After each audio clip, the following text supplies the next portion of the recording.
Hello everyone, Wayne Motts, the President Emeritus and Historian at the Gettysburg Foundation, for an episode of Behind the Scenes at Gettysburg National Military Park, and we're at one of the most iconic places on the battlefield of more than the 100 buildings that the park takes care of.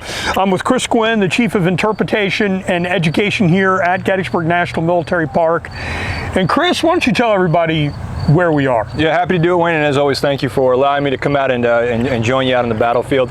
So if you've been a visitor to Gettysburg at all, you're familiar even in the least with the battlefield, you might be able to guess where we're at. And you might actually be able to hear the traffic behind the camera of a very prominent road. That's the Taneytown Road. Behind me to the west is Cemetery Ridge. And if you were to take a look to our south, maybe 2 miles in the distance, you might be able to see Big Round Top and even the dome of the Pennsylvania Memorial. We're at the home of Lydia Leister, one of the civilians of Gettysburg. And this property, this location, this farmhouse that we're going to explore today is more famously known as Meade's headquarters.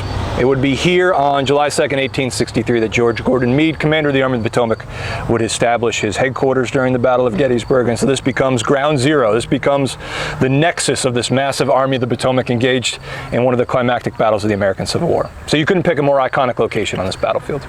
And Chris, nobody's getting permission to show up here, right? I mean, George Meade gets here, gets here about midnight on the 1st and 2nd, and he finds this house. Correct. Which happens to be near the center of the line, right? Yep. And Lydia Leister is gone. She has left this property. Now, Lydia Leister was the sister to Catherine Slider at the John Slider Farm, and we were over there. We did a behind-the-scenes video on the John Slider Farm, and you can tune into that.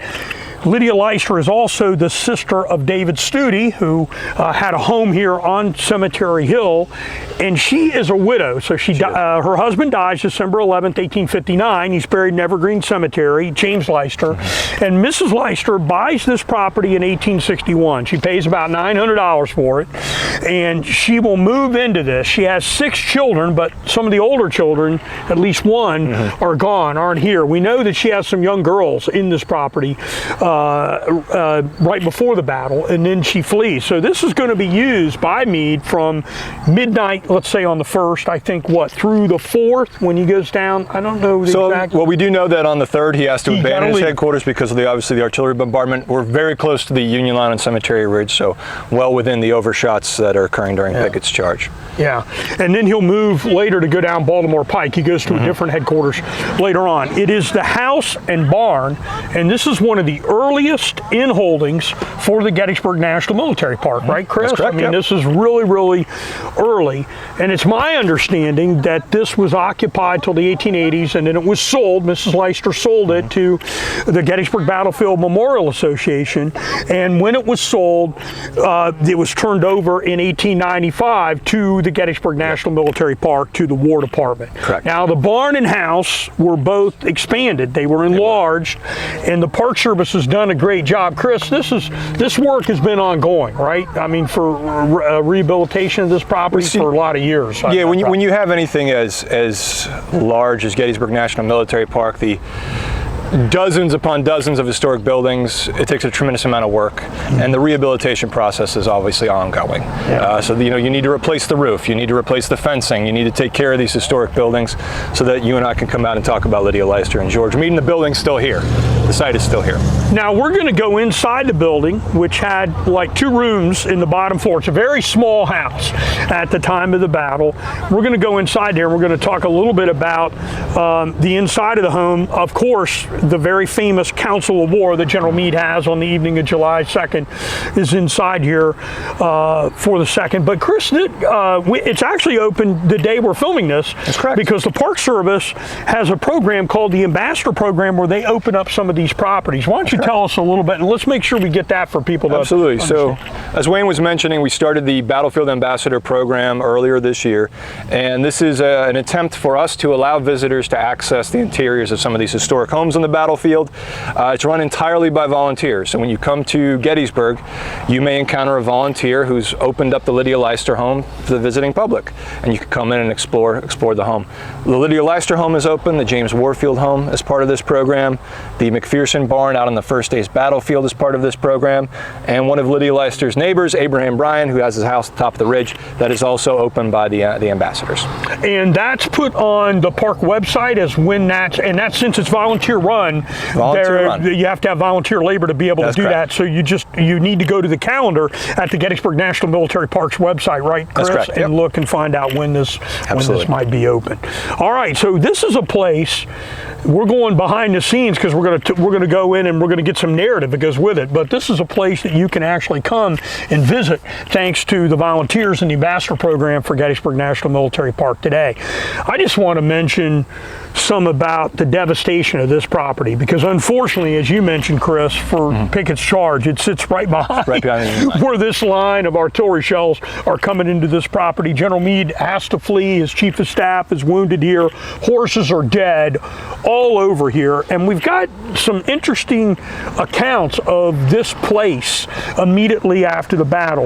In 1865, a New Yorker author named Trowbridge actually tours here, and he mentions that he came to this house and Mrs. Leister is here. Now this is in August of 1865, so the battle's been over for 2 years, and one thing that Mrs. Leister is concerned about is all the damage that happened to this property and trying to recover it. Now here's what he says. The woman set to some mending and entered freely into conversation. She was a widow and the mother of 6 children. The 2 girls cutting wormy apples at the door were the youngest and the only ones that were left to her. A son in the Army was expected home in a few days. She should not know how old her children were. She did not know how old she herself was. She was, quote, so forgetful, end quote. And he goes on to say, she ran away at the time of the fight, but soon afterwards she did not stay at home. She lost a heap, according to her. The house was robbed of almost everything, coverlid, sheets, clothes. She said, I owned a little land yet and thought I'd put in 2 lots of wheat that year and it was all trampled down. I had 7 pieces of, I didn't have nothing from it. I had 7 pieces of meat yet and they were all taken. And all had when I had gotten back but a bit of flour yet. The fences were all torn down so that there wasn't a thing standing. One shell came into the house, knocked a bedstand all to pieces. One came under the roof and knocked out the rafters, and the porch was all knocked out. So for her, it's going to take time to recover from this. And it's one thing that we've talked about at these other farms is people have to realize to come and visit here today. These civilians, their life is going to be dreadfully impacted here. Forget about the soldiers. We know they are, everybody, but all the folks that are here are going to be impacted for a long time. You know, when we bring visitors out here on ranger programs, we often tell the story of Lydia Leister. And one of the points that I always try to make is, you know, she has a tough life to begin with. Right. So she's a widow. Right.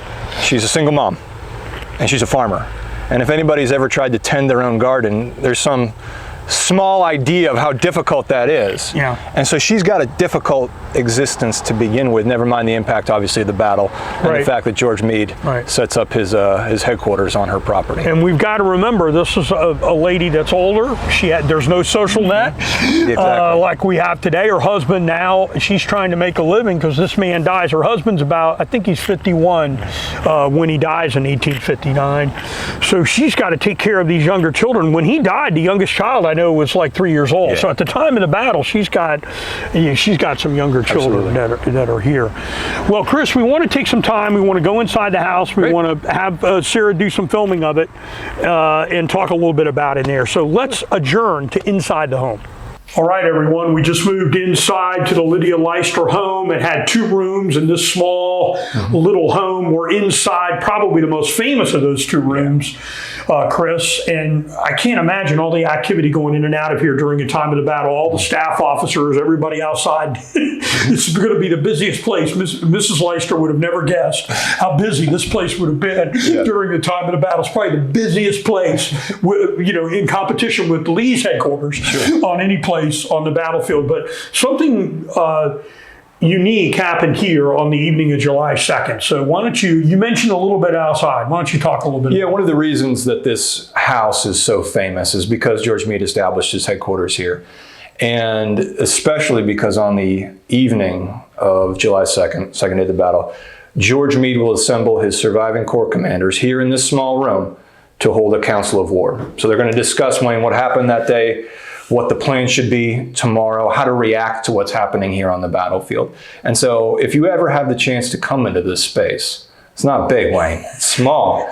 And it is difficult to imagine what that room must have looked like, what it must have smelled like as Meade is holding this council of war. We know Daniel Butterfield, as chief of staff, is there. We know Winfield Scott Hancock, Oliver O. Howard, Henry Slocum, Alpheus Williams is there. We know that Governor Warren, chief engineer of the Army, he's here, but he's actually asleep on the bed. And they're going to decide what to do again the following day. And ultimately, this council of war will make the decision to, quote, stay and fight it out. So they'll remain at Gettysburg and hopefully defend their position against Robert E. Lee. But it happened here in this room, one of the momentous, again, moments of the battle. Lee, by contrast, never gathers his corps commanders together, never has the kind of meeting that Meade will. And that's, I think, something that historians often looking to denigrate Meade.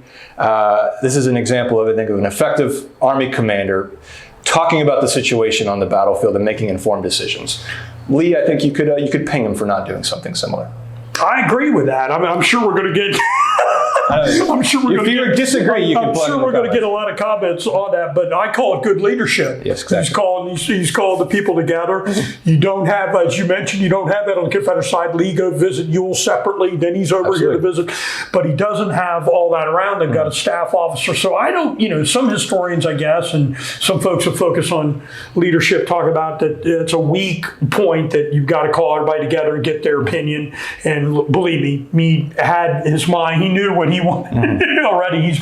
But to me, I think it's outstanding leadership. Absolutely. And we also should say that inside the Museum and Visitor Center at the Gettysburg National Military Park, in the park's collection are the originally owned furniture that was in this room at the time that this council of war took place on the evening of July 2nd, 1863. If you've not been in the Museum of the American Civil War, which is at Gettysburg in the National Park Service Visitor Center, please get yourself over there and look at the original furniture was in this room. Thanks to the ambassador program, you got a chance to come over here and be actually in this room.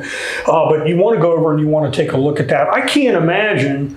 We know there were about a dozen people. I can't even imagine a dozen people being in here. It would have been again crowded. These guys are exhausted. Their staff officers are outside, and they're making decisions that could very well decide the fate of the campaign, and perhaps even the fate of the American Civil War. So momentous things can happen in ordinary places. I want to know how many cigars were smoked in here. I don't know. I mean, I don't know if you could see anybody that was in here. I'm sure it's a cloud of smoke. I'm sure it was pretty thick with all the smoke inside here, but the decision made here to stay and fight it out, as General Slocum said, one of the monumental decisions, and many decisions made related to the Battle of Gettysburg inside this building and around where this property is located. Now, we got one more building on this property, which is the barn. And that usually you don't see, although I think for the ambassador program, do you open that up? No, we actually don't open it up, but we will open it up today, special for your viewers of the Gettysburg Foundation. This is great. We're going to take a look at this barn. And I was reading some documents on the barn that the park had compiled in preparation for the video. And you learn everything. I've been here a long time, and I just think of all the things I continue to learn. And what was said about this barn is that when you drive around the battlefield, the barns are bigger than the house. Look at the trestle barn, the McPherson barn that we're going to be, that we'll have a video on as well. We've got all of these things, but they're huge. This barn is more like a rural, small family farm. This was only about 9 or 10 acres. This wasn't a huge farm. It's almost a subsistence farm. Yeah. Getting back to how difficult Lydia Leister's life is. She's a subsistence farmer and she's alone. And so you're right, it's not one of those big, grand Pennsylvania bank barns. It is a very humble, very small structure that is supporting that subsistence farming. The thing about this barn is that for most of these subsistence rural farmers, this is what something like this would look like. Not one of the bigger barns that you see when you go around the battlefield. All part of the battlefield fabric to see. Well, Chris, thanks for being inside here with us, because boy, this is a treat to stand in here, talk about the Council of War where it actually happened 161 years ago. That's great. We're now going to adjourn and we're going to go over and take a look at the barn. Well, Wayne, we just walked from the Lydia Leister home to another location on her farm, one that is not usually open to visitors, the barn associated with this property. We've been able to access this today, obviously, because of the special program we're doing to bring interior structures like this to the viewers online. And so if you're to come and visit the Battlefield Park, you might be able to see the exterior of the barn. And one of the things you'll notice, as we talked about earlier, Wayne, it's not terribly big. We're not talking about one of those grand Pennsylvania bank barns. It's very modest, it's very humble, befitting the property that Lydia Leister owned during the American Civil War. Now, I should mention, as I mentioned earlier, it's the responsibility of the National Park Service to take care of these structures as best we can. Elements of this barn are original to the American Civil War, though other elements have been added and replaced over time. And if you peek through some of the boards, you may even see a water suppression tank in here. We install these in the event of a fire to make sure that the building doesn't burn down. And so it's again, one of these iconic locations on the battlefield. This is an important part of the farmstead, and we want to make sure it's around for future generations. What a great historic structure on the Lydia Leister Farm that normally you don't get to see inside. So we thank the National Park Service for the courtesy of in doing these behind the scenes videos, for allowing us to come in here today. Once again, you need to come visit the house when you come in for the ambassador program. We don't know a lot, I think, about the barn. It has a shed on it in the early photographs, then it's slightly enlarged here. And we do have a letter that was in the John Batchelder collection by Charles Hitchcock that describes a little bit about the barn as a hospital. When the heavy artillery fire opened, I was hit in the forearm by a splinter that struck a rail by a shell which burst nearby. I thought my arm was broken and started to the rear for a surgeon and reached Meade's headquarters and went into the barn. I saw on the floor my back against a large beam pouring water over my arm from my canteen on all around when a spent cannonball crashed through the side of the barn, letting the beam directly back of me and knocking me some distance from where I was sitting, stunned and breathless and conscious, but thinking myself fatally wounded. I was lying face down flat on the floor, and when I got my breath, I could stir my arm. I carefully put my head to heel, and he might have been head there, expecting to find myself all mashed in, and was happily disappointed to find myself whole. I was helped up, and when able to see where the ball had struck, I found it to be a 12-pound solid shot, and it buried itself halfway in the beam and had fallen out. So that's actually inside this barn. So even when you're seeking cover here, Chris, as you mentioned before we went into the house, you've got all these overshots from the artillery there's no barrage. safe place so back here, there isn't a safe place that's over here. So inside the barn at the Lydia Leister house, a temporary hospital, at least for one soldier, here on July 3rd, 1863. Chris, I want to thank you for coming out today, spending time with us for this behind the scenes at Gettysburg National Military Park, the Lydia Leister Farm on the Taneytown Road. And we thank the volunteers for the ambassador program that are making this open. We thank all the viewers for their support. Please share, like, follow us on all the social media channels, and pass this around to help us get the word out, about preserving Gettysburg National Military Park as the philanthropic partner of the Gettysburg National Military Park and Eisenhower National Historic Site. So, Chris, thanks again for being with us. Thank you.